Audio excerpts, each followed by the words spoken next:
Happy New Year. We made it a whole year selling on eBay. So in this video, we're going to go over what I've learned in the past year, things I stopped doing, things I've started doing. Basically, this is for how I went from an absolute beginner, January 1st, 2025, to where I am right now, 1 full year, full-time reselling. And so we're going to get into that, and we'll go over some things that I use in the office, some equipment that I think, equipment and things that I think you'll need to start, some secondary things that make it easier, what I have on hand for packing materials, boxes, things like that, and my workspace. And we're just going to go over from, like I said, at the beginning, quitting a job to start reselling and try to make it happen full time. First, let's start off with, I'm not a videographer. I'm not an editor. I'm a reseller right now. So this is what it is. We're in the space that I work, which we'll get to in a bit. It's not the prettiest. It's a semi-finished part of my basement that I work out of, and we'll get to that in a bit. First things I want to talk about is a little bit about me. So we're 1 full year. By the time you guys see this video, it'll be a week into January of 2026. I quit a job. So I was a site superintendent for a mid-sized commercial construction company. And I got tired of the day-to-day being under somebody's thumb, telling somebody I need to be here at this time. I need to do this at this time. And when the schedule was too tight, which I didn't make, it was my fault that things weren't getting done. And I just got tired of it. So I was trying to think of something that I like to do. I've always liked to buy things. I've always liked to sell things. So I started an eBay. I quit my job December 31st, 2024. In January 1st, 2025, I started my eBay store. If you guys are looking for it, my store name is American Gem. It's the word American, J-E-M. I have a variety of things on there, and we'll go over that stuff too. My store started out as I didn't know what I was doing. So we're going to get into where I started from, the 77 times I almost quit this because I said it just wasn't going to happen, and how I got to where I'm at and where we're at and where we're hopefully projecting to be at the end of 2026. So again, my eBay store, American Gem, started January 1st, 2026. I'm sorry, 2025. So I work out of a 218 square foot area of my house. It sounds like a lot and not a lot. I'm in a finished part of my basement. The ceiling's not even 7 foot tall. I have a stairway in here to get down here. It's cramped, it's tight. My point being with this is that you can do this just about anywhere. You don't need a warehouse. You don't need a storage unit. You don't need anything like that. I don't have any of that right now. If I keep projecting up, I'm going to need it. But I think 2026 is going to be fine. We're going to see if we can hit a new goal. And if we can hit the new goal, then we'll have to start thinking about expanding somewhere. The basement's just not going to be big enough. With that, I'm full-time. I don't have another job. I'm full-time, but I didn't want to I'm not putting in 10, 12 hours a day into this, because you become a slave to this versus a slave to working for somebody else. I didn't want that. So I wanted to kind of be able to adjust a schedule and not have a set schedule, so I can work anytime I want. I've kind of fallen into a routine, and that routine is working for me. And sometimes it gets, mixed up because I have an appointment or I have something else going on, something to that effect. But I can do those things because I work for myself. So I work probably a solid 2 to 6 hours, 5 days a week. So I work Monday through Friday on eBay. With that said, that is listing, sourcing and listing.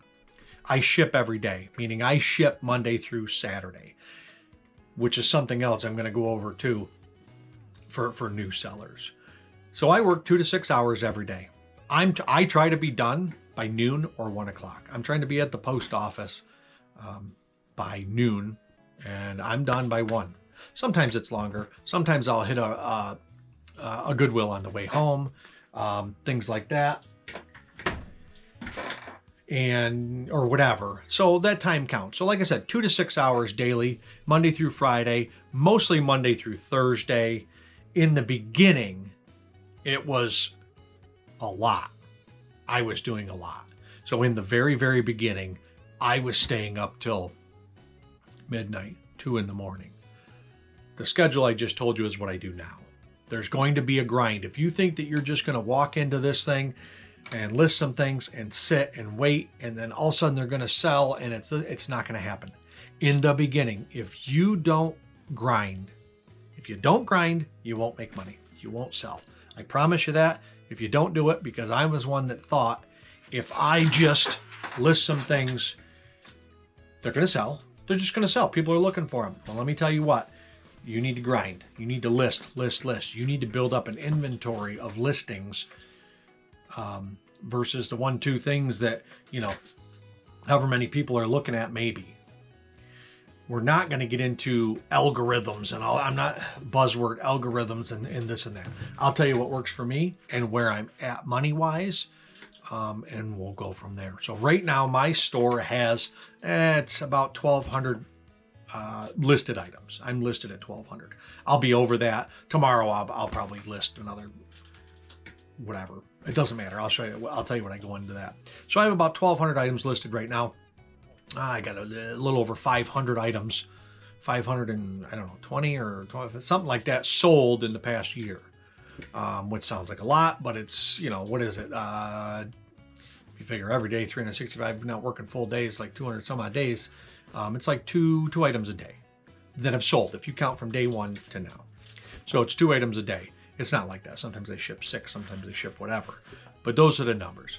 Money I make. Anywhere between $2,500, $2,500 and $3,000 a month.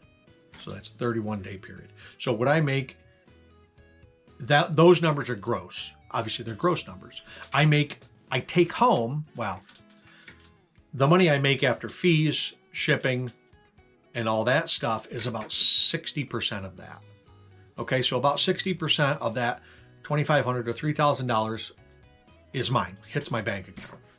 With that, I have to decide how much I'm going to take out for reinvesting into the store, in sourcing, keeping some aside for tax purposes, and things of that nature.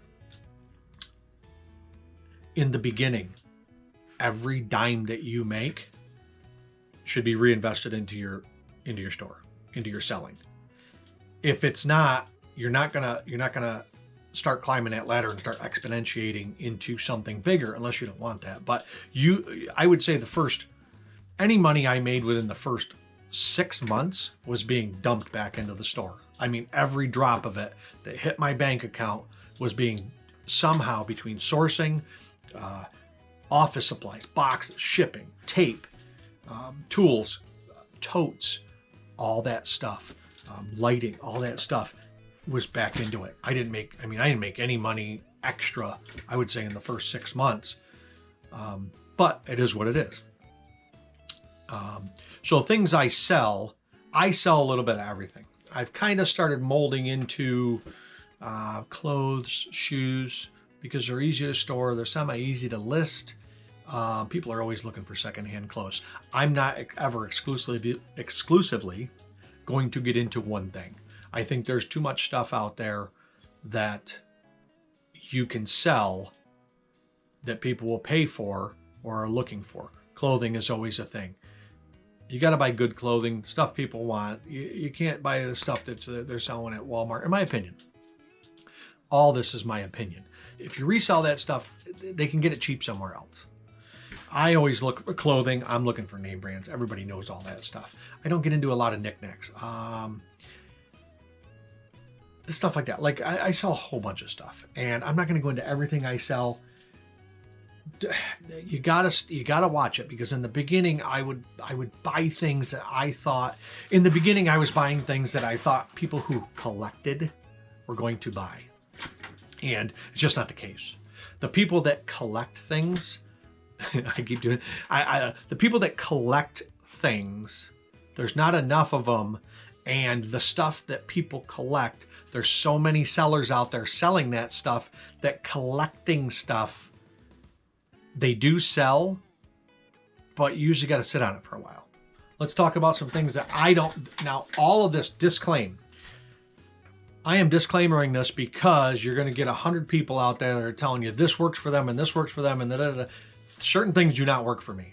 And I don't know what it is, and maybe I got them overpriced. Maybe I don't know what I'm talking about, but certain things do not sell for me. Think DVD VCR combos. I got them sitting on the shelf over here. I got some I haven't listed, which is my problem. But the ones, they don't sell. I've had stuff on there for 9 months. Maybe there's maybe things I'm doing wrong. It just seems inefficient to me as far as the selling process to sell that stuff. Now, it might sell for you if you're in a different area. Maybe my shipping, I'm pretty good on my shipping. I got the shipping pretty much locked down. I'm not overcharging people for shipping. So I don't know what it is. It becomes not fun. I do not like VCR, VHS, DVD, VCR combos,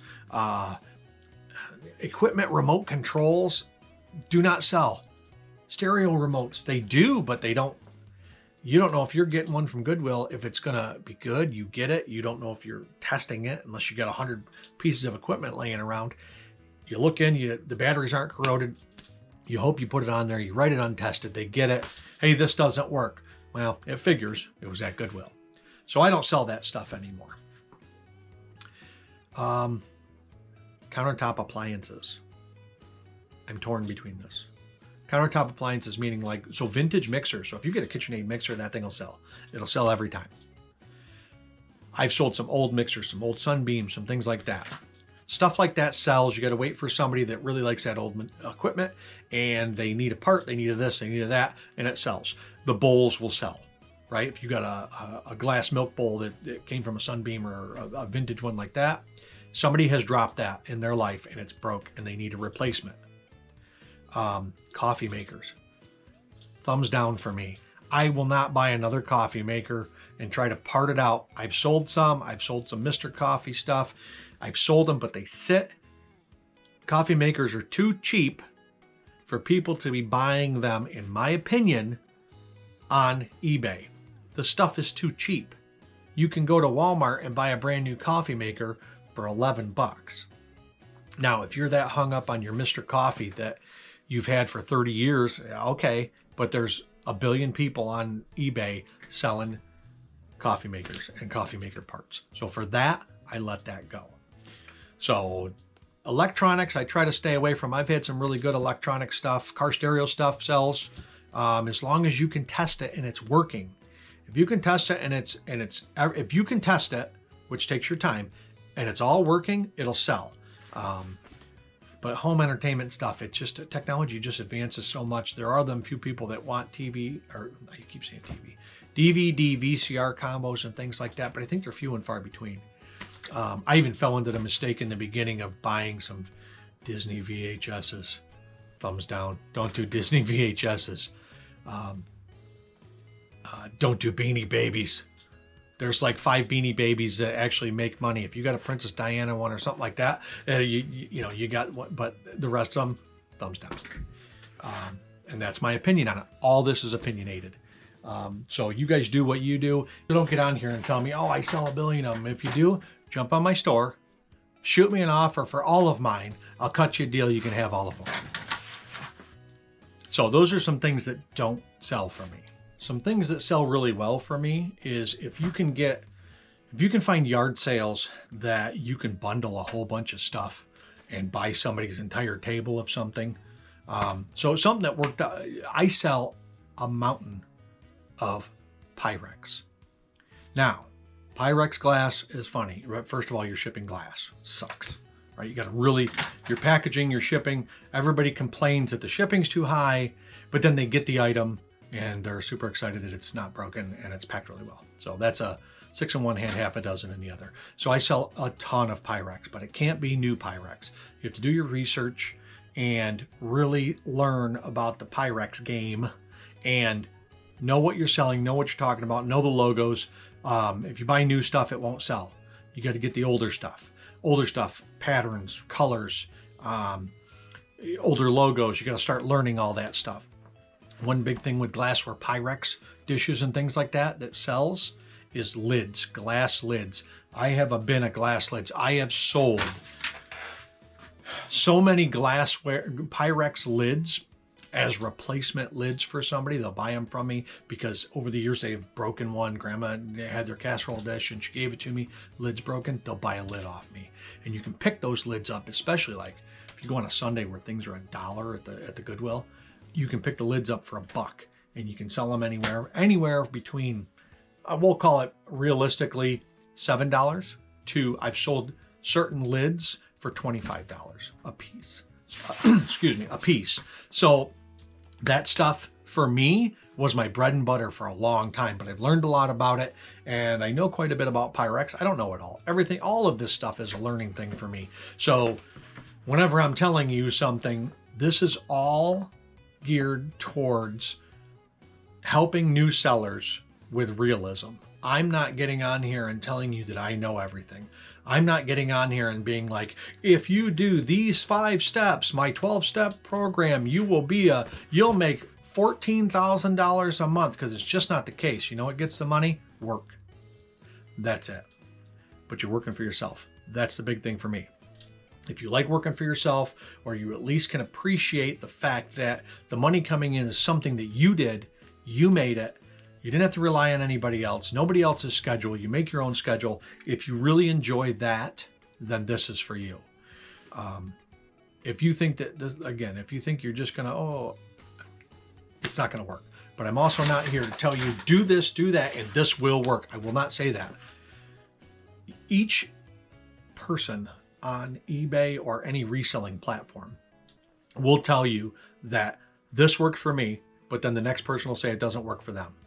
Each store on eBay is individualized in some way. Some things work, some things don't. Each person decides on how they ship, how they pack, when they ship, when they pack, return policies, all that stuff, and you individualize it for your store, what works for you, what works for your scheduling, and how you want to do it. So don't come at me, oh, this works. You don't know what you're talking about. I probably don't know what I'm talking about. All I know is what I do. And that's all I'm trying to tell you is I only know what I do and what is working for me and what isn't working for me or hasn't worked for me in the past. Other things that sell, I bought a huge lot of new old stock lawnmower parts, still in the packages, still with original part numbers and all that. I bought, it was a box. It must have been the size of one of the big totes, like a 2-foot by 18-inch by 18-inch tote. Huge, filled to the top. And I bought the whole thing for $15 from a yard sale. And I have been picking through and selling that stuff since May. And that's another bread and butter item, because certain things, tools, men will keep. If they got a good tool, they would rather replace parts on it than buy a new one. So for some reason, men get to where they got a good power tool and they're like, man, I just need this little switch. They've discontinued it and they find one on eBay. Boom, they'll buy it. They won't balk about it. They won't try to get you down on your price too much. They'll just go, I need that thing. I want this sander, saw, whatever. I want it to work because I've always loved this thing. It's worked so good and I need it working. So I'm going to buy this part. That stuff sells. Lawnmower parts sell. So when you got new old stock stuff, it sells. especially stuff that wears out, axle bushings, all that stuff. Anyway, we're not going to get into all that. But anyway, I bought a whole tub of this stuff, and I've made so much money off of that for the price I paid for it. It really still surprises me. Clothes, shoes, coats, I think they're all coupled in, pants, you know, whatever. A lot of people are finding Lululemon. Cool. If you can find some Lululemon, if you can get a good deal on it, it sells. It's super saturated. Like Lululemon's getting, to me, like everybody grabs it to resell. I like finding jeans that are new with tags. Like everybody likes to find that. That's a go-to. If you can pick up a pair of jeans for $4.50 and turn it around for $20, that's a good sale. So in the beginning, with clothes, you need to sell for the season too. You got to remember that things in the winter, where I'm in the Northeast, so things in the winter, insulated jeans are going to sell. Winter boots are going to sell. Coats, jackets. I sell a bunch of hats in the winter. I don't buy gloves and things. I don't know. I guess I could if I found a good deal on a name brand or something like that. And I would. Another thing that sells is if you can, like high-end cowboy boots. I sold a pair of ostrich boots that were vintage. I sold them pretty good. But that stuff you kind of sit on. You got to wait for the right person to see it and buy it. I used to hate clothing, but that was my photographing setup and what I had to do and all that. And I despised it and I didn't do it. And now I don't mind doing it at all, but I have a whole different setup down here, and we're going to go over all that too. So clothes sells, but you got to remember in the middle of winter, you're going to sell a lot of flannels. You're going to sell a lot of, maybe long sleeve shirts, jackets. If you get some Columbias, some whatever type of jackets, insulated flannel pants, jeans, they sell. Carhartt pants, they sell. Work type pants in the winter sell, and winter boots sell. You get in the summer, you're going to sell a lot of tank tops. You're going to sell a lot of t-shirts, shorts. I haven't bought a lot of shorts. I try to stay away from women's clothes too much. When my wife goes sourcing for me, she'll sometimes come home with women's clothes because I think that she thinks that she likes them. So I don't know. And maybe, whatever. I don't know enough about it. And that's really where it gets to. If you don't know enough about it, you get very and you start pushing it away. I do anyway. So the clothes you sell for the season, right? And if you don't, then, if you go in the winter and you all of a sudden buy a bunch of tank tops and you're like, why aren't they selling? And then when August comes, they all sell. You got to sell for the season. Let's talk about workstation, or at least, things you need to, what I think you need to have at least to get started. So like I said, I work in my basement. I'm lucky enough to have a piece of basement that I can work out of, and I don't have to do it at my kitchen table and things like that. I did in the beginning. So things I think that you need to start. You realistically, my opinion is you need a computer. So I have a laptop here in the basement. This is designated just for reselling. So you could do this on your phone. I would not want to do this just on my phone. That's me. I like trying to type out everything and doing all your, all your listing items and all your specifics and things like that on the phone. And half the time I'm looking up comps on my phone. I got comps pulled up on my laptop. I'm switching back and forth and all that stuff. So I really think that you need some type of laptop or home computer. I think to be efficient right away. I think most people have some kind of laptop or home computer, and I don't think that's unrealistic. You don't need a label printer right away. If you have a home printer, a regular home printer prints on paper, you can print your labels up and tape them on the box. I did that in the beginning. You're going to get a label printer eventually, but that's something I think that right away. So laptop or home computer, and a regular printer, so you can print out labels. You don't want to take all your stuff and have them try to weigh it, all that stuff at the post office, and then you get there and because your numbers will be way off from what you guessed at home and things like that. The other thing I think you need is a digital scale. So my digital scale is an Accutech. What's it max out? 110 pounds. It's got a digital readout separate. I think that's handy because some boxes are too big for the surface. This scale is fine, right? It works out good. It is temperature sensitive. So my basement here, you know, sometimes fluctuates because the thermostat's upstairs. So it is very, like, I'll come down and it'll have numbers on the screen and I'll have to zero it out if it's colder down here. When it warms up, I'll have to go the other way. So it's a little temperature sensitive. It's fine, but you obviously need a scale. So some kind of computer, scale, printer. Like with those things and something to take pictures. Most people have a cell phone. So if you got a cell phone, a laptop, a printer, a scale, you can start selling. You can just start selling. You can take pictures. You can do all the stuff you need to do. I think some things you need to start off with. This is just a little 10-foot Stanley tape measure. So you can measure your packages, figure out how big, figure out how tall, all that stuff. I think that's a necessity right in the beginning, just to help you, you know, measure your packages, writing utensils. I'm not going into all that. Other things I think you need right away, and we're going to get into packing materials and things like that. You need tape, right? You got to come up with some kind of tape. So this is a tape dispenser. Apparently it's Eric's, and I don't know where it came from, whether I pulled it out of a dumpster or I might have bought it at a yard sale or something. It says Eric's tape measure, and it says do not remove, leave in stockroom, but apparently somebody did not. But anyway, I think that you need a dispenser. Some people are doing the small handheld dispensers and things. You do you, but I think you need some tape in a dispenser. You should order your tape in bulk. You're going to need it. I order a case of it at a time, but I think you need some kind of dispenser in the beginning. I think you know, realistically, you know, you need something to clean some stuff. So this is some vinegar and water just in a spray bottle. Spray bottles you get at like Harbor Freight or something. This is just something to clean shoes up, whatever. And I use Blue Shop rags and anything else. Other things I think you need, you know, good pair of scissors.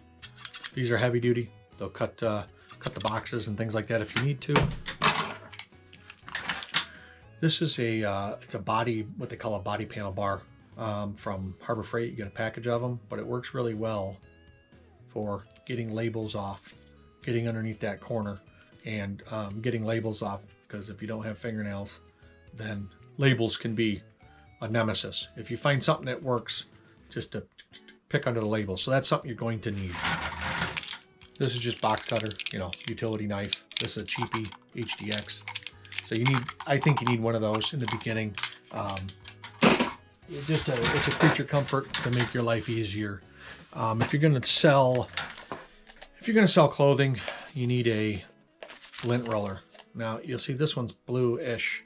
So this is a cheap dollar store lint roller. Don't buy them from the dollar store. They suck. But this is a cheap one. And what I've realized that if you take some painter's tape and wrap it backwards, that's the best lint roller there is. I'm not kidding you. That thing will pick up stuff that you better watch. Yeah, it works really well that way. And the only reason I'm doing that is because I bought a pack of these things in their trash and I'm too cheap and I'm not going to buy more when I got these laying around. So when I peel them off, I'll retape them. Sometimes if you got something that's heavily needing of lint roller, then put some tape on it and they work all right. So with that, those are some office supplies that I think you need, you know, the stuff to help package and all that things. Some other stuff you're going to start needing, you're going to need boxes, right? You need boxes. Whether you use recycled boxes, totally fine. If you got a box that's like smashed in and you're trying to take, like, don't use that box. Like, but if you get boxes, like Amazon boxes, I get them, I'll turn them inside out, just so it doesn't say Amazon on the outside. you don't have to do that, but just make sure there's no other UPC labels on it, scannable labels or anything like that. You either marker them over, tape them over, peel them off, something to that effect. I like to peel off previous addresses if something's on there versus trying to color it out. But boxes, you can use a lot of recycled boxes and a lot of recycled packing materials. If you got packing paper and it's just this wadded, it's almost like tissue paper, throw it away. Like, people don't want to see certain things in their boxes, like a piece of packing paper that's been used and stomped on and on the floor, and you try to stuff it in a box and people open it and it just looks ugly. Then I don't know. That's my opinion on that. Things, we're getting into packing material. So boxes. I purchase boxes now. I also still use recycled boxes, but I found some numbers in boxes that I purchase so that I have them on hand because they seem semi-universal. So I have some box sizes that I have on hand all the time. I carry 1612 by 8s, 1814 by 12, 1212 4s, 1212 8s, 1086, 864, 6 by 6 by 6. I do have some 1412 8s, some 1210 8s, and then I have boxes that I recycle.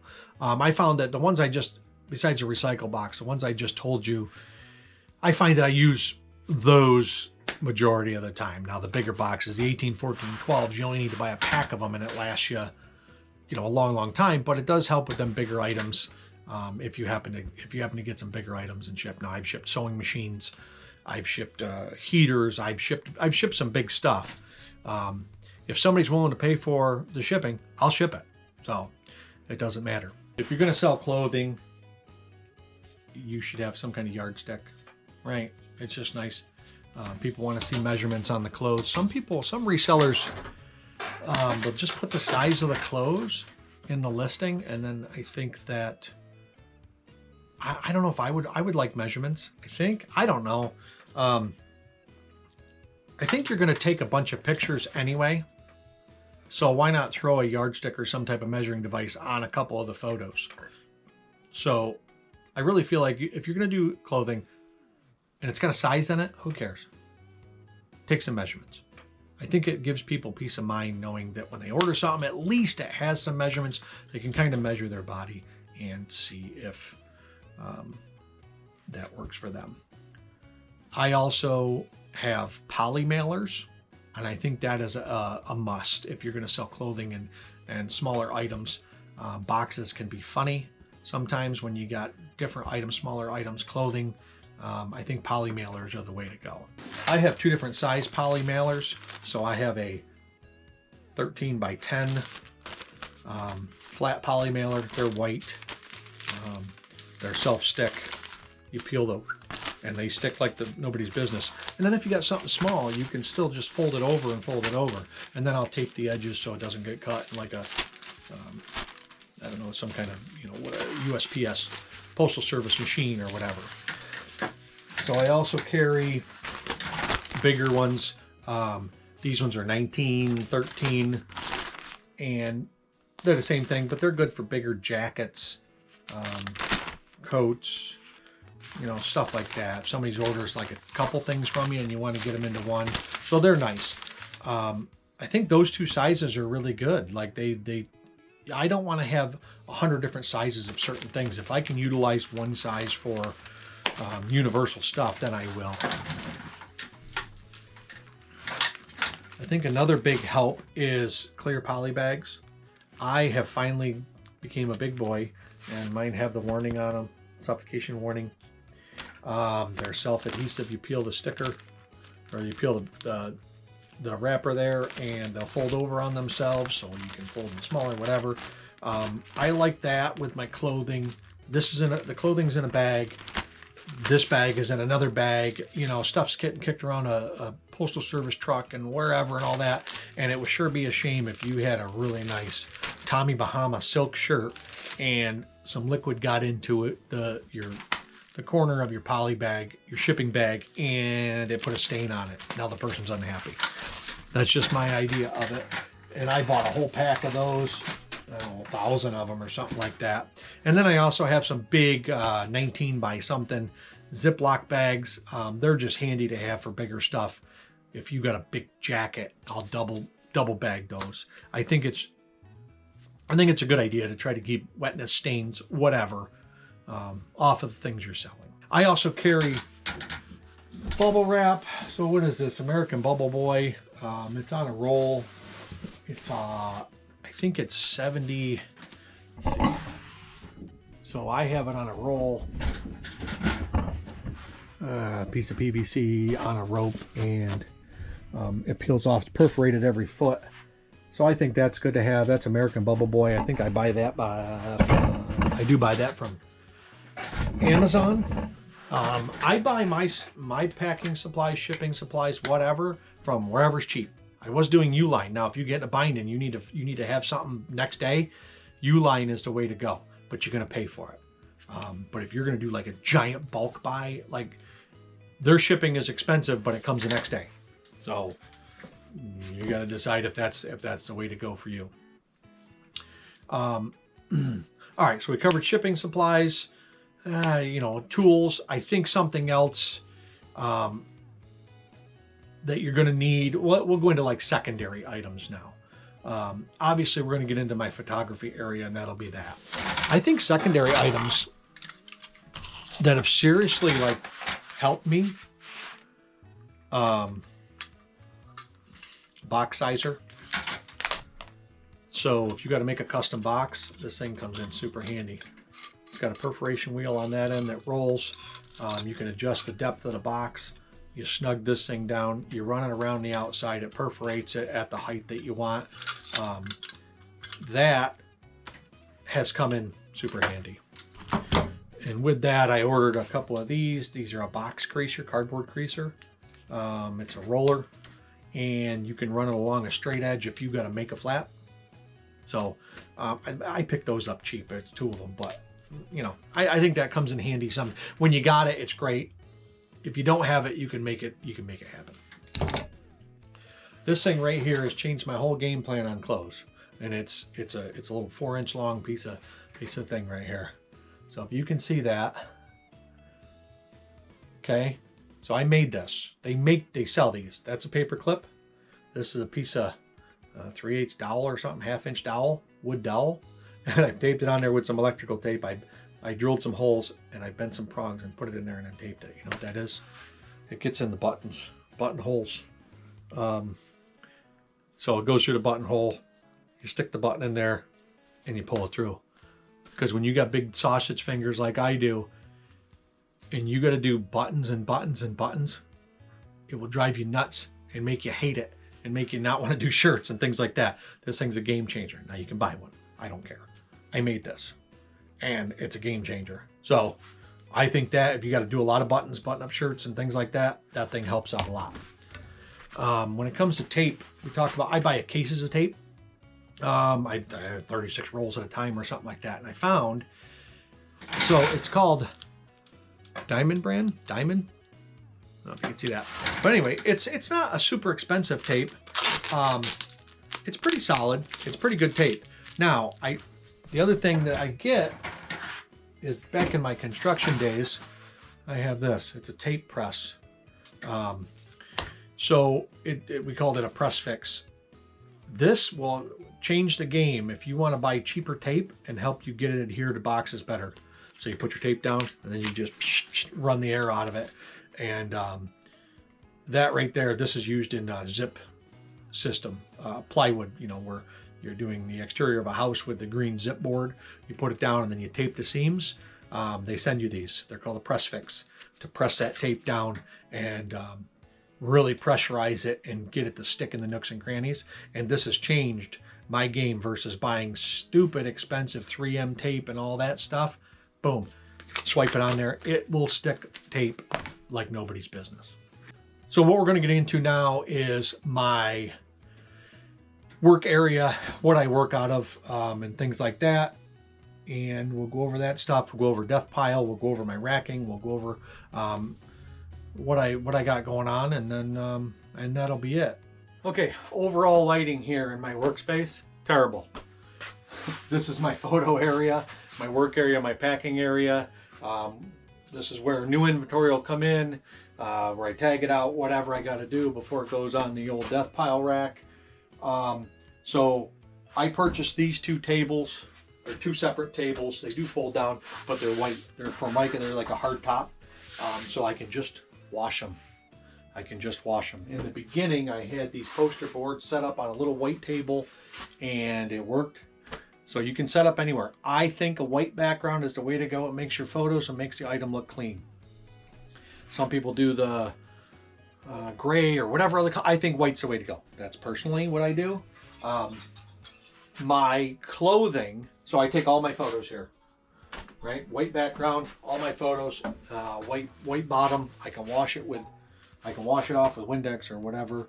If it gets dirty, it's a hard commercial type table, so it doesn't scratch easy. It doesn't do anything like that. My lights they're Vivor. I have two box lights. They came on a tripod. Oh, I'm actually using it for my camera. They came on a tripod. I mounted them to the ceiling because I was kicking them over. They were always in my way. They were whatever. And they reflect off nice on there. I think I'm going to get two more because I think I want to they make smaller ones, and I think I want to put some going maybe back a little bit to out here or something to that effect. But that's my setup. I got tools down at the end. If I need the whole thing, I have it. But it works out. It's a nice table. You can work, you can pack up, you can do your inventory. I can take photos. It's long enough, so if I got to do jeans, I can do jeans, I can do coats, I can do all this big stuff on here, and it seems to work out. White background. If these get all grungy, they're just at Walmart or whatever. They're trifold poster boards. So they work really well. That photo station seems to work well. I rearranged a bunch of stuff so I would have that room in here. I definitely think having a designated photo station alone, so you don't have to set that up every time, is the way to go. If you got to set something up, you're going to get annoyed and you're going to stop working. I would have stopped working. And that's what happened with clothing, because I had a little small area that I was taking photos in before, and I had to set up this board, which I think I still have it, at this weird angle. Everything was tight. I could barely do anything, and it just made clothing nightmarish to me. But now I can flat lay everything, and I don't mind it at all. I actually enjoy filming, photographing clothes and listing them. So, you know, things change, I guess. But if you got a designated spot to work, that's the way to go. If you don't, you're going to have to set it up and try to stay motivated to do the setup and the tear down. Some people do a whole bunch of pictures at once. I don't like doing that. I write my listing. I save for later. I come over with my phone. I do my photos on my phone. Make sure everything's good to go. And I list it from my phone. And then it goes in. Oh, hey, one other big thing that I forgot to mention. So these are numbers on a roll. Now you can write these down on blank ones, but I ordered these from, I don't know, 1,000 to 2,000, and then I'll order another set. That's good for inventory purposes. Help you keep stuff straight. The big thing, if you message somebody, a buyer that has purchased something, and you tell them that you're out of stock, that's a ding on eBay, and it's embarrassing. I think, you know, you listed something. If you can't keep track of your own inventory, it's really going to turn, especially repeat buyers away. So, inventory is big. Whether you do it this way, I don't care, but make sure you have a way that you know where your stuff is. I'm sorry about the lighting down here. It sucks, and I had my ring light up earlier. But anyway, you got to inventory your stuff.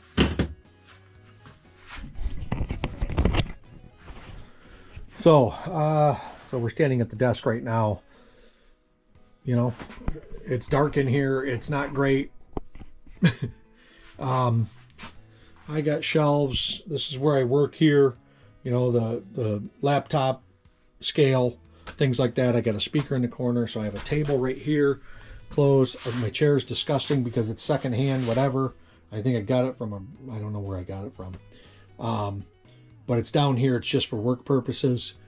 So this shelf here is my death pile shelf. It's not bad right now. I got some things on there. That's a big stack of Pokemon stuff. That's sports cards and things up there, which I got to learn more about. There's some Matchbox up there. That's all that's left of them mower parts, that little bit of box.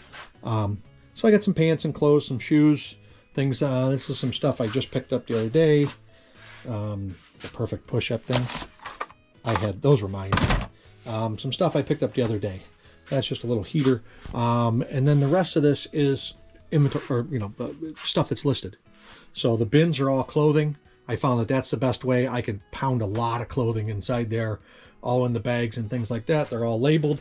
They're all inventoried on the computer. So, yeah, this is all, I got an inventory everywhere. Anyway, shelves, I'm packed in here. So I'm packed in here. It's a tight space, but I make it work. And efficiency helps me keep being efficient and knowing where everything is and making sure I'm semi-cleaned up all the time really helps me stay organized down here and not lose stuff and help it flow down here in this tight area. So I would guess in another year I'm going to need to figure out something else. So I don't know. We'll see what happens. I'm looking by the end of this year, with the amount of time I put in, I'd really like to do $5,000 a month. I think that's fair.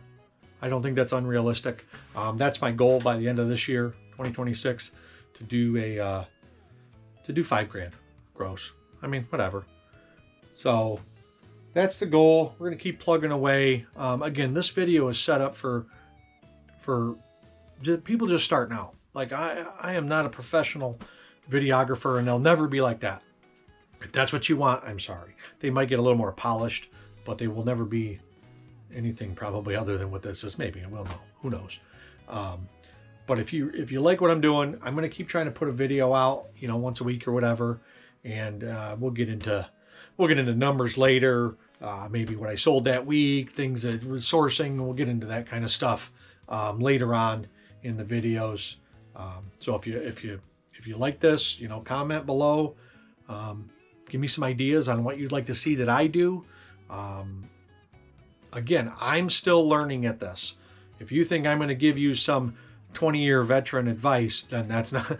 This is for people who are trying to just start out. What do I do? You go buy some stuff, hopefully at a decent price. You set up your eBay. You list it. You comp it. Hopefully you bought stuff that's going to bring you a profit. You list it. You go get more stuff. You make some money. You invest into your store. You build your store. And a year later, you're using it as a income and you're moving up from there. So that's what I'm doing. So hopefully you guys will like and subscribe to this. Like I said, I'm going to try to put out a video every week, and they'll just kind of be like this, me talking in the basement and going over things that I did that week, going over whatever. But that's how the videos are going to be. This is just an overview of my store after 1 year. I started to do videos in the very beginning when I first started, and I stopped because it was too much. Like I was grinding away, and it probably wasn't too much. So don't get frustrated. It can work. It does work. You gotta work at it just like any other job, except that you're doing it for yourself. You're working for yourself. Make yourself some money. There's ways to do it. If you want to go make $100,000 a year, you got to really grind it out. I don't need all that. I will get there someday, but I'm good. So the goal by the end of this year, if I can make $5,000 to $7,000 a month, I'd be good with that. Anyway, I appreciate everybody watching. Hopefully we'll get another video out next week. I'll try to have them out by Fridays. This one's going to come out on like a Tuesday or something, whatever, it doesn't matter. But I'll try to do a video every week.